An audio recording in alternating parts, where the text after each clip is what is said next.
Hey, I'm Jacob. And I'm Evan. All topics presented in this podcast are highly likely to contain spoilers. We tell you this as a courtesy to you, the listener, so that we may not ruin any movies or shows for you. Thank you for listening. This has been your spoiler warning. Well, welcome to Your In Depth. Today we're going to cover The Mandalorian, Chapter 3. It's titled The Sin. Got, as usual, Evan here and Jacob here. Hello, Evan. How have you been today? I probably shouldn't answer that question. Yeah, given last time, probably not. Anyway. Well, to start things... Yeah, So I take it hasn't changed? No, not really, no. Okay, cool. Anyway, to start things off, we got a new comment on Podbean. Oh, shoot! So it's not an Apple rating or review, but it's always just super nice to hear feedback. And username notjasmine42069 says, "Nice podcast." So thank you very much to you, Not Jasmine. It always means. I feel like we have to say the numbers 42069. Yes. Okay, fine, yeah. Not Jasmine 42069. Thank you very much for the comment.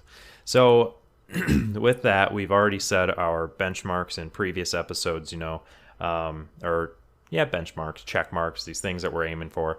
Every 1,000 downloads, which we currently, by the way, are roughly 160 away from our third blooper reel. Indeed. 160 downloads to go, and we'll do a third blooper reel kind of compilation episode.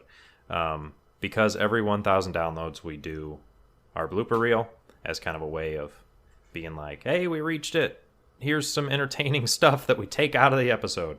And then we talked about every 100 iTunes, whatever, Apple podcast reviews. We'll do a live stream where everybody that listens can come in, ask questions, and just chill. Anyway, we are currently at 7 on Apple. So yes.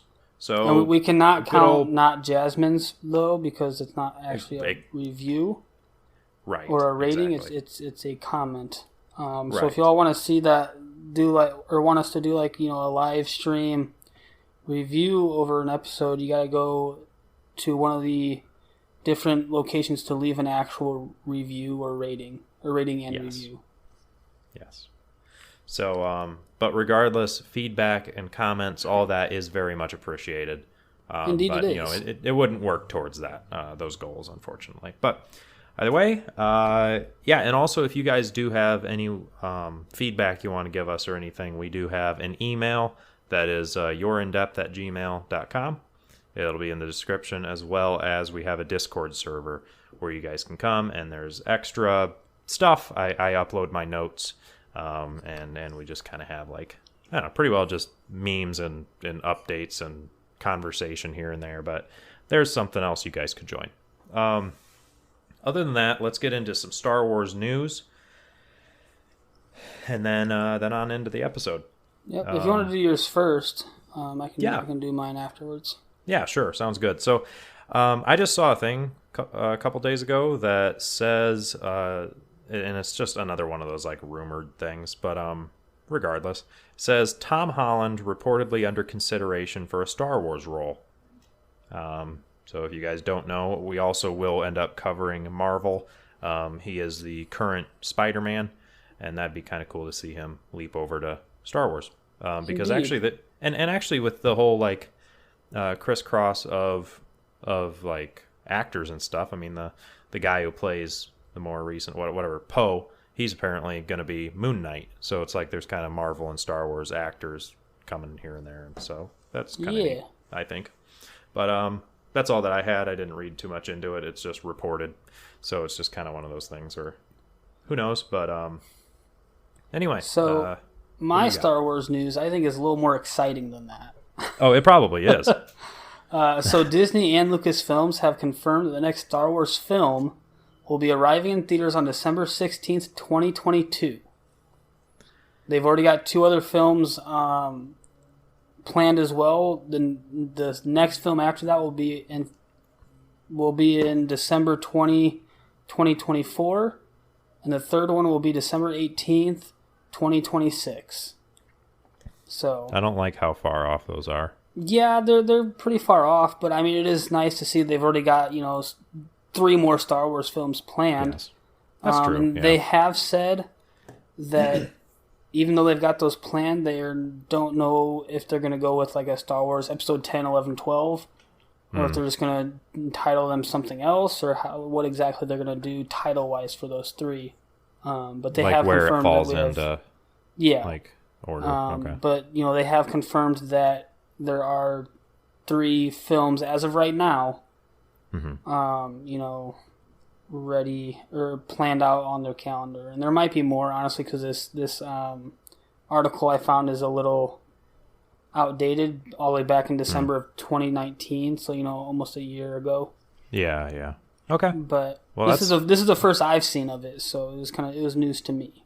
Yeah, well, that's cool. I mean, regardless, that's neat. Okay. Well, I don't. Okay, so those are. I mean, there's a reported of that those 2 might tie in together. Actually, it probably does, because they're probably seeking out those to play the roles in those movies. So that's but that's cool. So anyway, I say let's hop on into Mandalorian, Chapter 3, The Sin. The summary that it gives is: the battered Mandalorian returns to his client for reward, but some deals don't end neatly. And we get the start of the episode, right? Indeed. Evan, if you wanna go ahead and just take off, saying what's going on, I'll kind of you set the scene, and I'll kind of work through. So we can bounce off of each other and so on. The episode here just starts off with Mando returning to the planet that the guild is on, the Bounty Hunters Guild. We just see his ship approaching the planet. It cuts to him in the cockpit with the child, who climbs out of his little pod, going for that little screw-on ball. Oh yeah, it's a little like it might be his throttle or something, but it comes over towards it. It looks shiny and fun. And he gets a call from the leader of the guild, or the one that gives out the bounties, and basically telling him he's glad to hear the news that Mando has the bounty, and just to return it straight to the I don't know if benefactor is the right word. But to return it to the guy that put out the bounty in the first place. And wishes him good luck and safe travels and yada, yada, yada.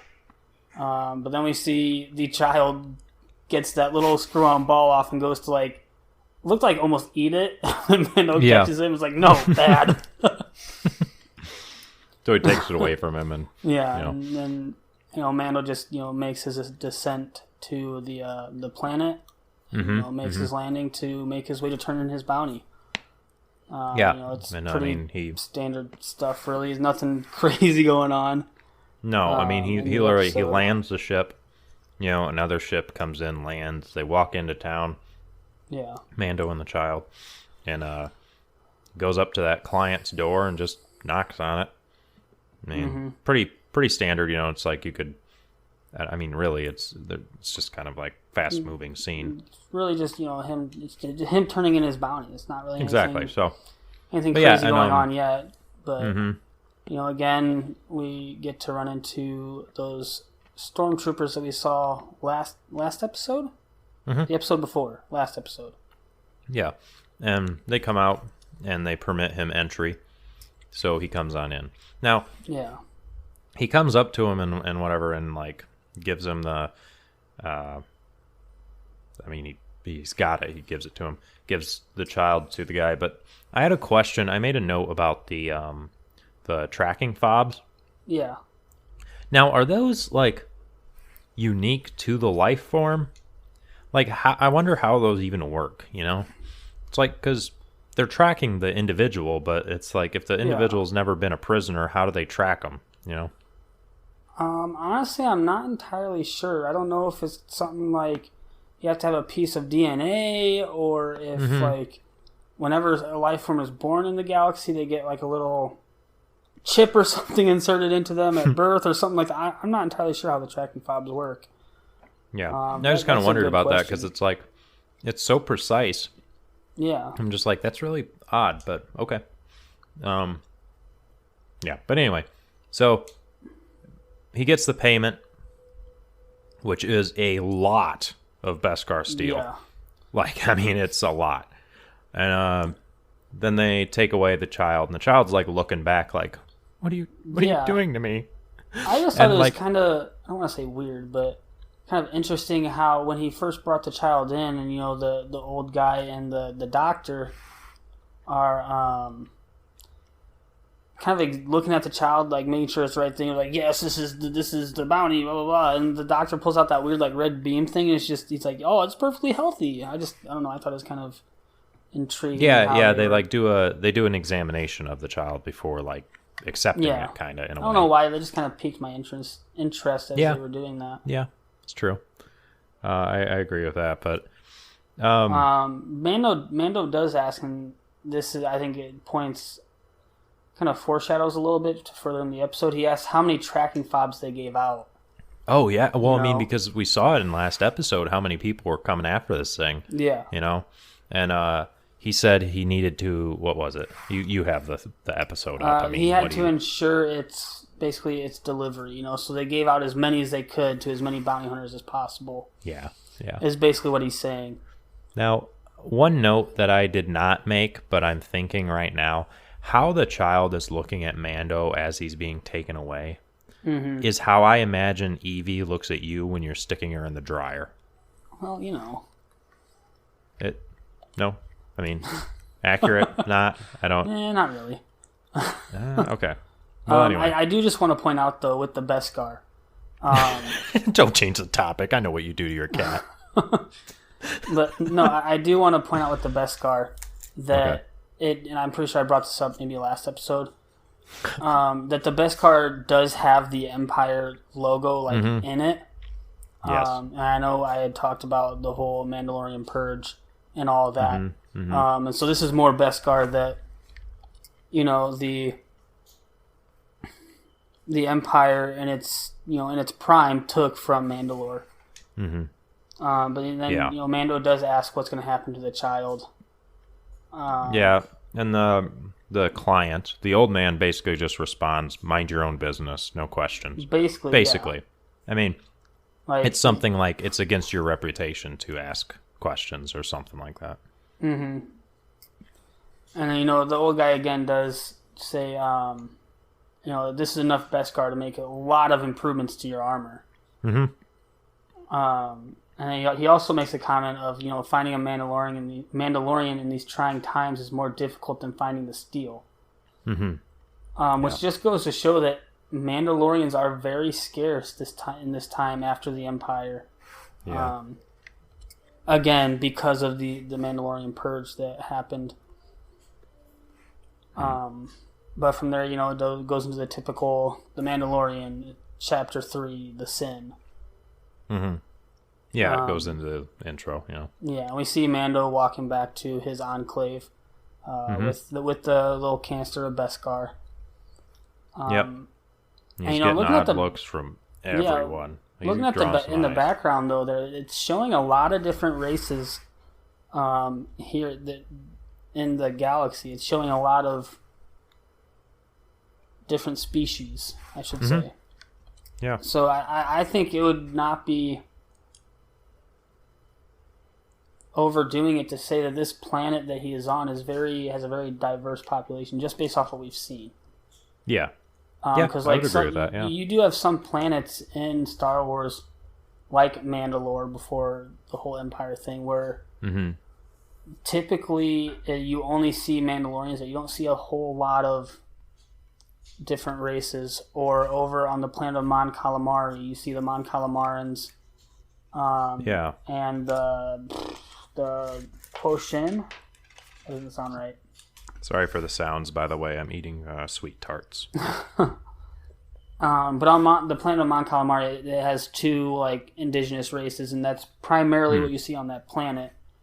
Then you have other planets like the one he's on now, and like Tatooine, Coruscant, where it's just a huge diversity of different species. Yeah. And I think it would be safe to say that this planet, for the small population that we've seen, has a very diverse population. Yeah, agreed. But back with the episode, Mando's walking through the Enclave, and even all the Mandalorians here are looking at him because they see what he has. They know what's in that canister, especially since he's on his way to the armorer. They know that he's not just going to have one little piece of Beskar in that canister. Yeah, they're definitely, they're wanting it. Yeah. But you see them kind of like following him a bit, even. So I feel like it's important to point out right here real quick before we continue on, because I don't remember if you had asked me the question or maybe it was our buddy John, but someone had asked why in The Mandalorian here with the show, why all of these Mandalorians keep their helmets on, don't take them off, but when you see Mandalorians in like the Clone Wars and in Star Wars Rebels, they're taking their helmets off all the time.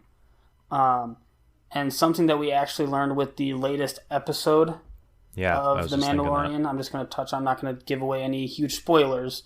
But just something that clarifies a bit, because this enclave of Mandalorians that Mando is part of, they're part of, I would say, a zealot group, a small zealot, I wouldn't say extremist because that brings on a certain annotation to it, but an extreme group. They're trying to go back to the old Mandalorian way of not removing your helmet. They have a deep belief in the history of Mandalore. So they're more so kind of like traditionalists. Yeah. In a way. And with traditionalists, I want to point out, not like recent past traditionalists. We're talking like ancient past traditional. Like, and back to the ancient Mandalorians. Whereas the Mandalorians that we see in the Clone Wars TV show and in Star Wars Rebels, those are more modern time Mandalorians where they don't hold that same view of, we got to keep armor on at all times, only take your helmets off when you're by yourself. They don't believe in that old history of Mandalore, whereas these ones are a small extremist group that do hold to those ancient beliefs. Gotcha. Okay. Yeah, I just feel like that needed to be pointed out because I'm sure a lot of people are wondering why you have that. Yeah, I mean that is a pretty. I see that as a question, especially learning a bit more, because like you mentioned the most recent episode. Like I did a bit of research myself, and I was kind of questioning that too, and like kind of thinking more about it as like, okay, why is it that because like I don't have the background with the Clone Wars that I wish I did. Seeing The Mandalorian, I'm kind of actually irritated about that. Yeah. But well, and you haven't even seen Star Wars Rebels yet, have you? No, I haven't seen any of it. Man, I wish I did. But anyway, yeah. So I do appreciate you pointing that out, because not only does it give information to our listener, but like helps me out too. So yeah, he enters in with all the Beskar. Some other Mandalorians kind of show up behind him, and this confrontation ensues. That smithing lady, I can't think of her name. The armorer? Because he was on the way. Yeah, the armorer. He was on his way to there. Yeah. But, yeah. He was on his way to her, and she ends it. And because these guys were calling him a coward for working for the Empire. Yeah. And because they saw the insignia on the Beskar, and she ends up ending it and then saying, "How can one be a coward when choosing this way of life?" And so they kind of like back down, and then So, and another thing I would like to point out is even the armor. Like, as we can see, this is a decent amount of Beskar. Even the armor says this can be shaped into many different things. Mm-hmm. Like, even she is pointing out that this is a lot of Beskar. Yeah. Which I think just comes around and just shows even more evidence of how rare this material is.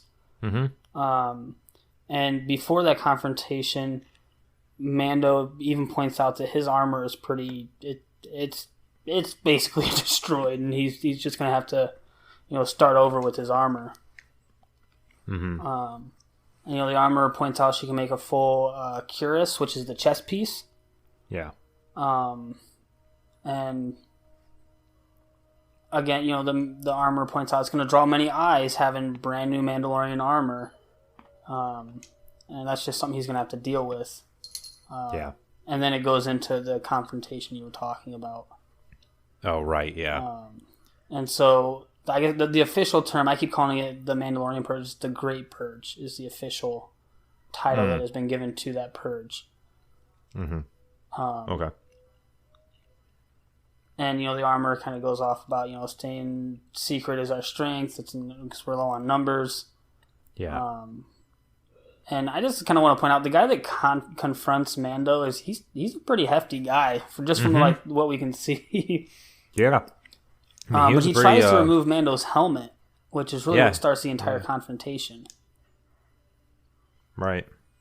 And a little, I would just call it a little bout. I wouldn't even call it a battle, just a little bout of the two coming at each other, and they end up with each of them having a viro blade at the other's throat. And then, the armor goes into, like you're saying, how can one be a coward choosing this way of life? Right. And then she proceeds to ask Mando, just in confirmation, really, if he's ever removed his helmet in front of others. And, obviously he says no. And has anyone ever removed your helmet? He says no. And then we get that iconic line from the show, "This is the way." Right. All the Mandalorians repeat it. It's kind of like I wouldn't call it a call to arms, but more of a motto for them. And, the armor asks if he's received his signet yet, which is basically, for Mandalorians, a signet is proof that they have taken down a very large creature or large beast that would be very trouble. It would be very hard to take it down. Especially by yourself, let alone with a group. He says, he killed a mudhorn, and she says, well, that'll be your signet then. But Mandalorians being honorable, at least this group of Mandalorians being very honorable, and that meaning a lot to them, he has to say, I can't take that as my signet. I didn't do it alone. I had help from my enemy, meaning the child, because that, his bounty. As we covered in last episode. Yeah. So he has to decline that, in keeping with his honor. Right, and then I think one of them was like, "How did you get help from your enemy?" And he responds with like, "Well, he did not know that it was my enemy." Yeah. But what was it? She takes the excess. Yeah, instead of making the signet for him, she takes the excess to forge whistling birds. Which is a very lethal weapon that I believe we'll see later on in this episode that he uses. Yeah, it is in this episode. Yeah. And he even says, make sure you set some aside for the foundlings, which we've talked about before. As she says, it should always be, or as it should always be, the foundlings are the future. Yeah, and then I think they say this is the way again. Yeah. But then it goes into, us seeing the the armor, sorry, not the Mandalorian, the armorer, start forging his new armor. And it's just kind of we see, the Beskar melting. We see her at work making his new armor.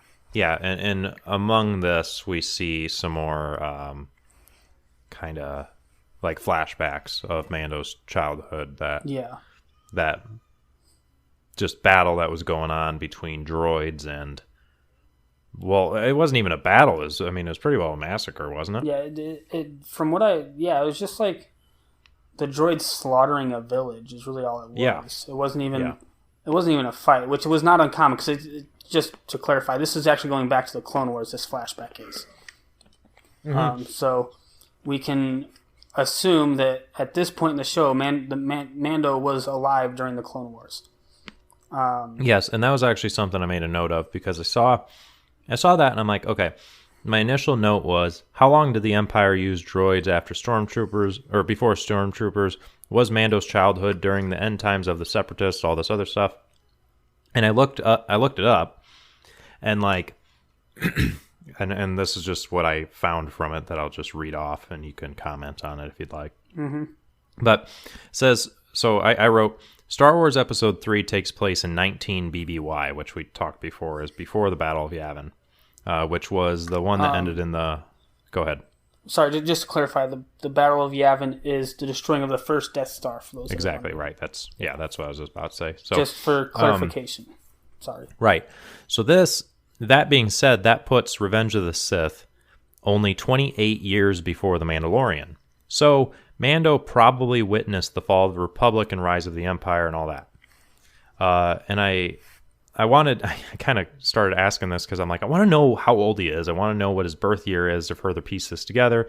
And looking at like droids and all that, it would have had to have been before the end of Revenge of the Sith and all that, because droids were banned under the Republic, or the Empire. Yeah. Vader killing off the Separatist leaders and all. So it took place before Revenge of the Sith, or at least before the end of it. So being born before 19 BBY, Mando's probably 10 around when he became a foundling. So we're thinking probably around 40, right? You would think for his age. Close to 40. I probably late 30s.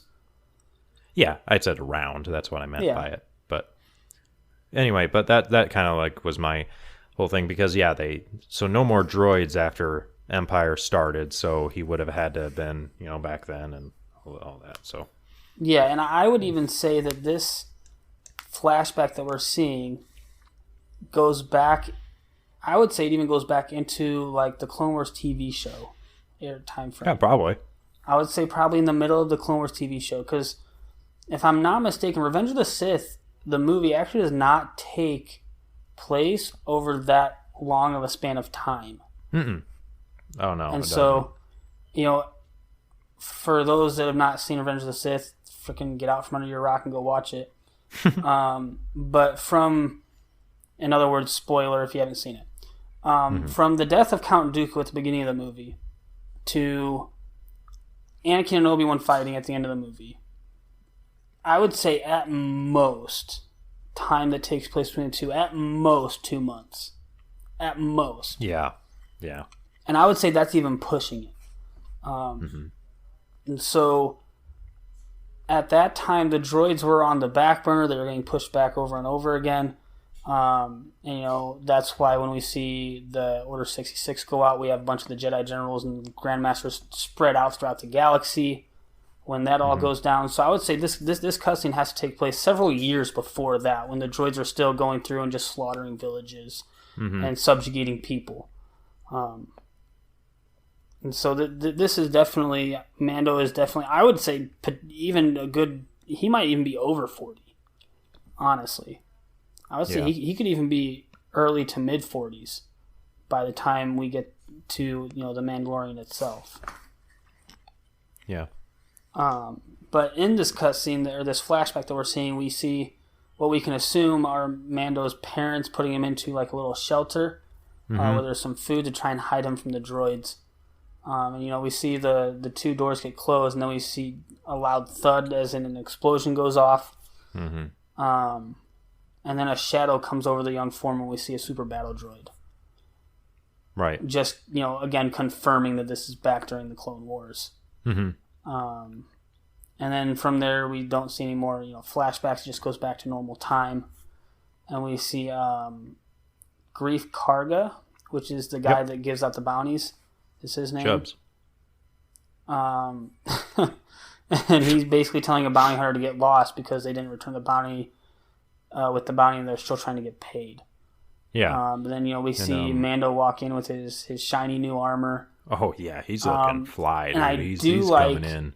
If you actually really look, his right shoulder piece, his right pauldron, is actually a little less shiny or a little duller than his left pauldron, because the right pauldron is still was not made brand new. It was made from that one piece that he got before the whole there's Mudhorn stuff fight. like this. There's stuff like this that there's so much like detail paid attention to in some of it that it amazes me. Like, I'm not going to say the specific scene in the most recent episode, but I had this thought today because there was like a bit of well, there was a bit of fire going on. And, like, you even saw precipitation on the other side of, like, a surface from the fire. Like, it was so detailed. It was pretty cool. But, and the amount of this is just kind of a cool... The amount of detail they go into in the show is just incredible. Mm-hmm. But with the episode, Mando walks up to Greef, and Greef even says, "They all hate you, Mando. They hate you because you're a legend." Basically saying, here, I can just go with what they're saying in the show. Mando asks how many tracking fobs were given out. He says all of them had a tracking fob, but they couldn't close the deal. Only you, Mando, only you. And he's just talking Mando up so hard right now. Mm-hmm. And he even says Mando has received the richest reward the parsec has ever seen. Yeah. And for those that are not aware, a parsec is a measurement of distance, a very large measurement of distance, typically encompassing several planets. Kind of like a district in a way, wouldn't it be? Yeah, but in Star Wars, this district is like planets, not portions of a city. Well, right, yeah. Yeah. Yeah, it's scaled up a bit, but I was just trying to relate it to something. Again, just pointing out how valuable Beskar is in this time and age. Yeah. Yeah, he hit the mother load there. Yeah. He's got quite a bit. But Mando being Mando just goes he wastes no time. Yeah, right back to asking for more bounties. Right. And what was it that Greef even said he's like what was it? Take some time off. You've got this huge reward. Like, it's so heavy. Mm-hmm. Like, just take some time off. But he's wanting to get back to work. Well, and Greef even says, like, he's saying all these guys are mad at you, but I'm proud of you.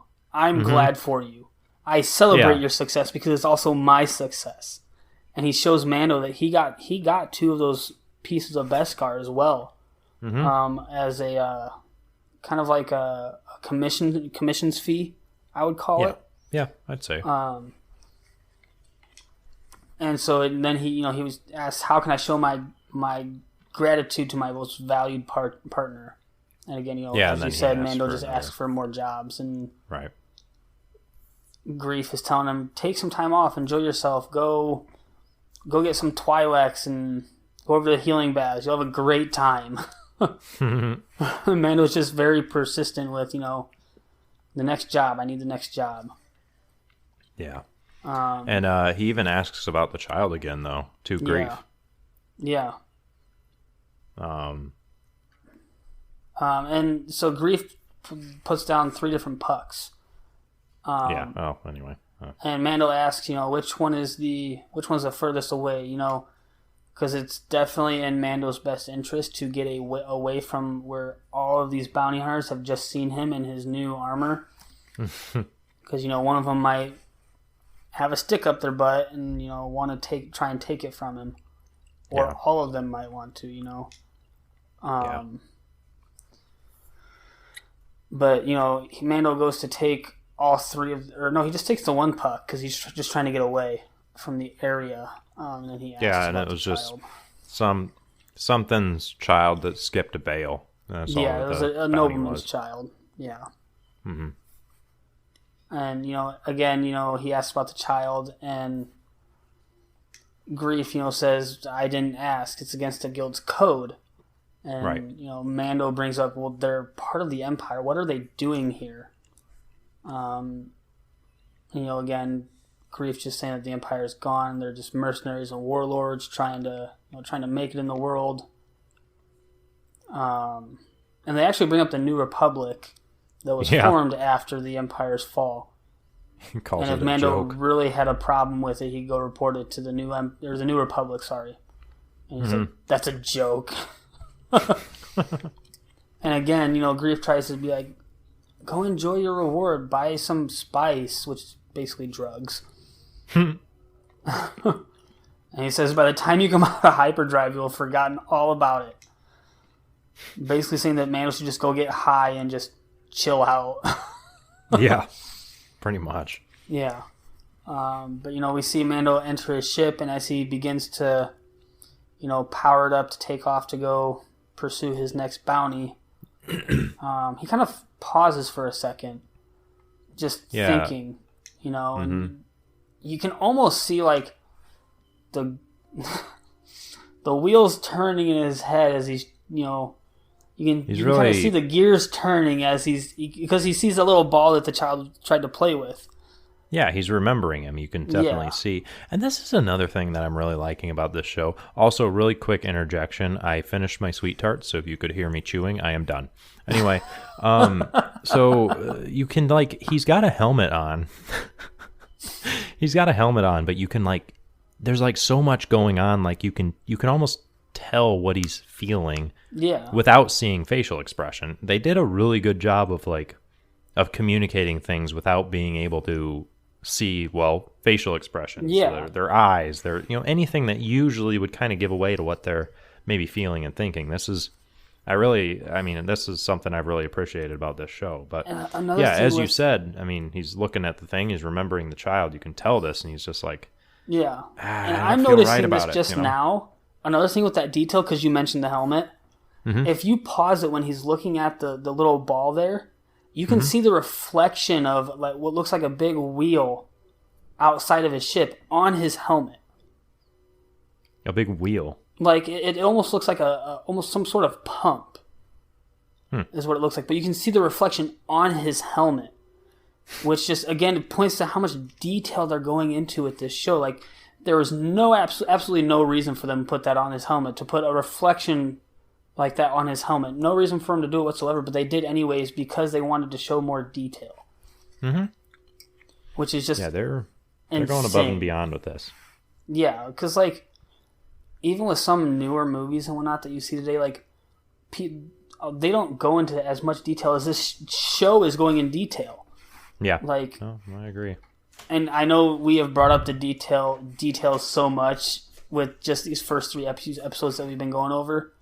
But it's just the fact that how minuscule of detail they go into. Yeah. It's just very insane. Very detailed, and definitely. Anyways, back to the show. But anyway, he's thinking about it for a while as he's staring at that shift, that the throttle, I'm just going to call it. I don't know if it was an actual throttle, but because he's thinking about it, and he reaches forward and he powers it down. And he starts shutting down his ship. He's like, nope, I'm going to get that kid. I gotta go. And so he makes his way. He's kind of checking. He even now, especially now with his new armor, he's checking to make sure no one's really looking. He makes his way back over to where those stormtroopers were at. Yeah. And he actually he pauses for a second before he approaches the door and looks around for what I would assume would be lookouts or anything like that as he's making his way. And instead of going to the front door, it looks like he makes his way around the side of the building. Or no, he makes his way to a vantage point, sorry. He goes to the vantage point. And where is it? Oh, because he went around the side of the building. Didn't he find the pod in a dumpster? Yeah. That the child was in. He found that just trashed. So then he goes to that vantage point, and he goes up on top of the building, and he scopes out. There's a conversation happening. You can hear them, and they're basically talking about just killing the kid, pretty much, weren't they? Then he makes a noise on the front door. I don't remember how he did it exactly. Oh, he knocks on the door and then runs up to his vantage point. Oh, right. After destroying the little, what I assume is a little security ball for Oh, no. Voice and audio. Yeah, he goes up and he knocks on the door. That little droid thing comes out and he grabs it and tears it out.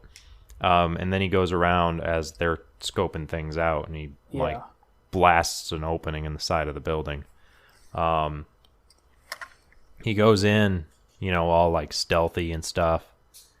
And I want to say, stealth kills a couple of them.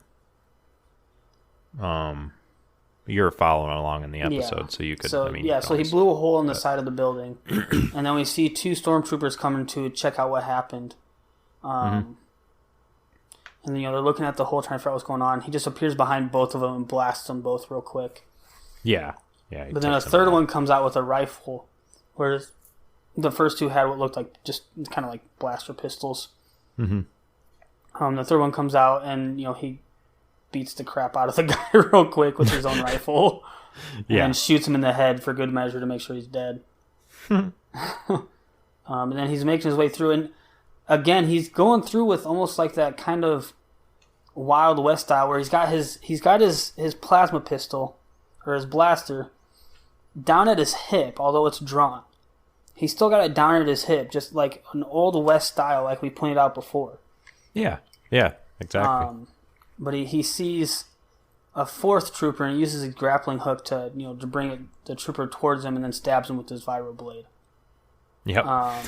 He proceeds to shoot the lock, and gets hit in the shoulder by another stormtrooper, kills the stormtrooper real quick, and actually goes to kill the doctor, but instead shoots looked like a interrogation droid. He shoots like that droid, but there's that lab dude, the doctor or whatever. Yeah, and the doctor is like pleading for his life. Yeah, he's saying, because he was saying he didn't want to hurt the child. Right, he's like, if it wasn't for him, or if it wasn't for me, the child would already be dead. And he's like just pleading and cowering. Not so much cowering, I'd say more so pleading, but kind of both. And eventually he just kind of like looks up and opens his eyes, and I mean, the child and Mando are gone. Yeah. And then this whole scene goes out a little bit of him like killing some more stormtroopers. One of them he just straight torches. Mm-hmm. Because he leaves that room and two more stormtroopers show up. Yeah. But they just kind of go past that room, and he's making his way out of the facility. Making his way downtown. Sorry. But he runs into two more stormtroopers, and a little bit of a fight ensues.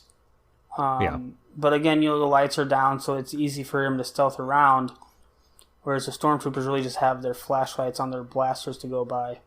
Mm-hmm. He knocks one down and then appears behind the other one, knocks him over, electrocutes a third one that just showed up, and continues to make his way out. And I think it's really cool with his rifle that it has like the little taser on the end. Mm-hmm. Yeah, it's got taser. It's got that. Yeah.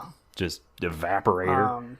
Then he blasts a third. I don't know what I'm at. He blasts another stormtrooper. I don't know what number I'm at. Then one shoots at him from behind. That's when he turns around and flamethrowers the dude. Right. And here was my question in that. Why didn't Mando go back out the way he came? I don't know. Maybe he might actually be looking for the old guy. Maybe he's out for revenge at this point. Oh, maybe he's just seeking to wipe them all out. But he gets back into that room where he first encountered the old guy, and he actually gets surrounded by 4 of them. Right. Which... we get to see something kind of cool. Yeah, but Mando puts his pistol up in the air and says, "Just hold on, guys. I had the child. I'll put him down." And he sets the child on the ground, and we get to see his little toy. Yeah, the whistling birds. Yeah, he's got his new weapon that basically just targets onto enemies, and so he like fires them off, and all 4 of them just get domed, like it kills all of them. Then he proceeds to make his way out. Right, and as he's leaving, you get like this a bunch of different scenes of like bounty hunters and their tracking fobs, like all of them at once are like synchronized beeping, and they're going off. Yeah, like they all kick back on. Yeah, it's basically like like there's high valued target. Everybody on deck kind of thing. Yeah, and it's not just like 3 or 4. It's like dozens of them. Like every single like bounty hunter in the bounty guild. Yes. Yeah. And so everyone is in pursuit now. Yeah, and we see Grief. His comes back on. He has that worried look on his face. Yeah. And Mando kind of goes out into the street heading towards his ship. And they're all kind of starting to follow him. Yeah, and like all these people. We see more bounty hunters with their tracking fobs out. Mm-hmm. And then he started to notice as well because he's got his hand by his pistol. yeah, he knows what's up. And Grief comes out and confronts Mando, saying like a lot of different stuff, and he's like basically like, "What are you doing? Like, come on!" And goes on like saying, that give the child back. Basically, he's like saying, you only have one way out. Yeah, put the bounty down, and perhaps I'll let you pass. Yeah, and he's like, he even like, called no, himself. I'm taking the kid. Yeah, he called himself. He's like, I'm your only hope. Kind of thought that was kind of funny, but and he even says like, if you value your life, you'll put the child down on that speeder, and then we'll discuss terms because I'm your only hope. Yeah. Yep. And Mando starts slowly walking over to that speeder. And then looking at the child some more. Again, it's just like you see the gears turning in his head as he decides what he's gonna do. Yeah, you really see that like deepened thought, kind of like he's weighing his options, and he's like, all right. And he just jumps into action, blasting one, and then jumping in the cart. Yeah, he just quick draws one, shoots him, and just dives in. And yeah, and he tells the droid to drive, and the droid's like, no, and then drive, pointing the blaster at the droid. And it takes off as it's heading towards his ship. He's just blasting more bounty hunters. Yeah, just left and right. And he's just tearing them up. And finally, though, Grief pulls out his gun and he's aiming at that pilot droid or that driver. Shoots it and stops the cart. Yeah. And they all start like closing in on it. And Mando has this good old vaporizer. Pulls that out and starts like picking them off. Starts flaming people. He ends up actually running out of fuel. And he's looking at the kid, and you kind of have this moment where you feel it. He's kind of like, this is my last stand kind of thing. Yeah, it's kind of like I might as well go out in a blaze of glory. Yeah, he's kind of like, he's at that last moment where it's like, this is probably it. Yeah, but then I think at this point, though, in his mind, he's just like, this is it. This is where I die. I'm going to go out like a boss. Yeah, pretty much. He's like, go out trying, And then, like, all the other Mandalorians, they like come in. They fly in and they start all come in with their jetpacks and just start lighting the place up. Oh yeah, they destroy, and they're all like, I mean, they're helping him. They start fighting everybody.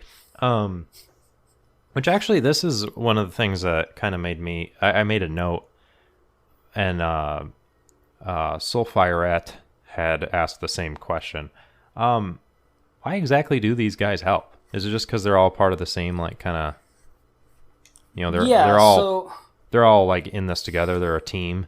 Or at this point with Mandalorians, or at least with this Enclave, they're not just part of the same race or part of the same clan. They're family.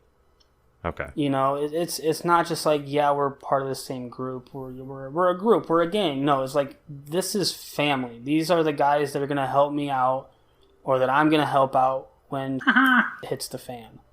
Yeah. Like, and I also think it just comes down to their honor. Even if they didn't look at each other as family, it's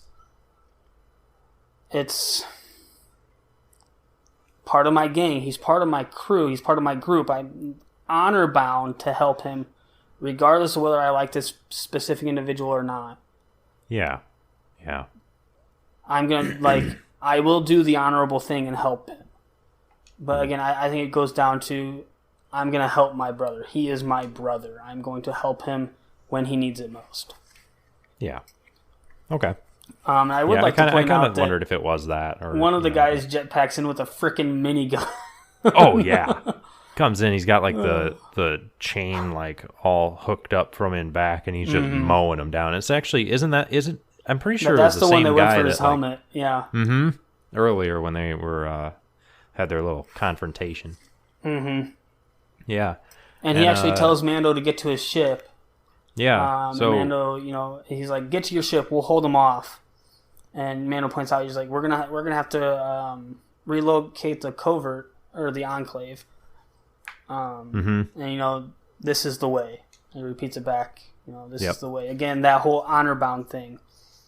Yep. And so he takes off to his ship, and as he enters it, Grief is there.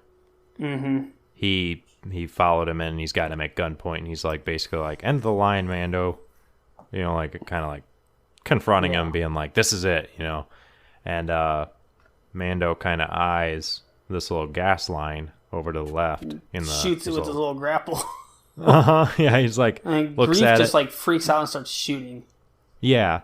And then he's kind of like looking around like, where is he? And then Mando shoots him in the chest, and he flies backwards and like falls down the cargo ramp.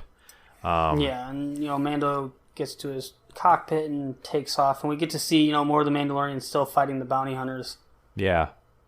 And but yeah, he takes off, and as he's flying away, he's like, I think he looks over at the kid, but one of the Mandalorians like comes up and is like flying in with their jetpack alongside him. And if I'm not wrong, was that the smithing one, the armorer? Was that who that was? Kind of looked like her, but not 100%. No, I think it was the minigun guy again. Yeah, I'm looking at it right now. I can see his minigun. Okay. Yeah. Well, anyway, but it does go back to Grief. Right. And we see him move. And he pulls out that Beskar that he had in his chest pocket, which coincidentally saved his life. Yeah, it was. But Mando sees the jetpacks, and he's like, "Man, I gotta get me one of those." Yeah, he points that out. He's like, "Man, I want one of those." Thought that was kind of fun. Then we see the child reach up for that the throttle, and unscrews the ball and gives it to the child. And it's funny though, because you just see the child's little hand come up, and you see like one eye. Mando unscrews the ball and drops it to him, and then just recedes back down. Out of view. It's pretty funny. Then we see Mando going further up higher, and he goes into space, and we see the ship go off into the distance. Breaks into and cutscene. Not cutscene. Credits. Why do I keep saying cutscene? I don't know. You Credits. said that last time too. I did. But yeah. Anyway, and that's it breaks into light speed, ends the episode, and that's the end of it. Yep, that's where it leaves off with Mando on the run from the guild, and the enclave or covert, as they called it in the episode, of Mandalorians having to relocate. Yeah. This was a pretty heavy episode. Like, you see like what he was, just pretty well a turning point in the entirety of it. Because and like you pointed out earlier, without seeing facial expression of him, you can still see with him making a drastic change. Like a drastic change is happening internally within him. He's, as you said, hitting a turning point. Right, and not even just with his personality and like kind of how he's, not so much like morally either. I mean, like in the entirety of like what's happening. Like the enclave has to relocate. The guild is like turned against him because of what he did. Yeah, he is now being hunted by the people that he was, or by those he was working with and for. And so not only that, but then the Mandalorians come out, and there's this big battle, and it's just this pretty good. I mean, it was a really good episode, but it's like really this just turning point of things are nowhere close to where they were. Yeah, they have changed. Not only has he, but So, but his whole situation has changed.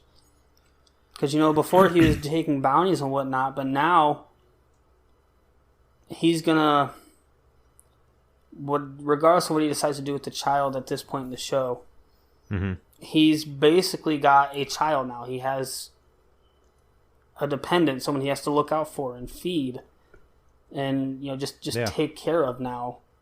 So he can't, even if he was not basically exiled from the guild, he would it would be very difficult, I would think, for him to even take bounties at this point if he was still part of the guild, which he's not part of that anymore. So he doesn't even really have a way of making money now. Yeah, really. But yeah, I don't know of any other comments. I mean, it was a big episode, you know. Yeah. And I think though they put a lot into this episode without making it feel rushed. I never felt like anything was rushed within the episode itself, but there's a lot that happened in the episode as well. Right. Yeah. Yep. So any closing comments of the episode? Not necessarily the actual episode of the Mandalorian, but even just our podcast. Anything you want to say finally, or? I guess just my closing things would be, if you enjoyed the episode, enjoyed the episode of this podcast, and you've enjoyed the podcast in general, please go over and leave a review and a comment. Any questions that you have, again, like I said at the beginning, you can go to in the comment section or over to the email or in the Facebook group, or I think you have one on Twitter, correct? As well. Yeah, I don't really manage that one too well. Okay, so don't go to Twitter then. Yeah. And I guess if you would just like to see more stuff that Jacob and I have been working on, we do have our YouTube channels, and I know you put these. Right. You're in the progress of putting all these onto YouTube as well. Yes, on your channel. I've been working at trying to get those onto there. Yes. Yeah. And so, you can find Jacob over at Rude, Crude, and Socially Unacceptable. Yep. And myself over at Future Instinct. If you guys want to see more of what we're working on. And we do collaborate with each other on YouTube as well, doing some videos together. We play video games with each other and do stuff like that. We actually have a episode not too long ago that happened that we played Star Wars Battlefront 2 a bit together. So there's that if you want to see that. But yeah. Pretty well, Evan. You said it well. So, what you said regarding all the connections that have you guys go to. But other than that, yeah, thanks for joining, and see you next episode when we cover Chapter 4 of the Mandalorian. Till then, peace. Yeah, peace out. Deuces.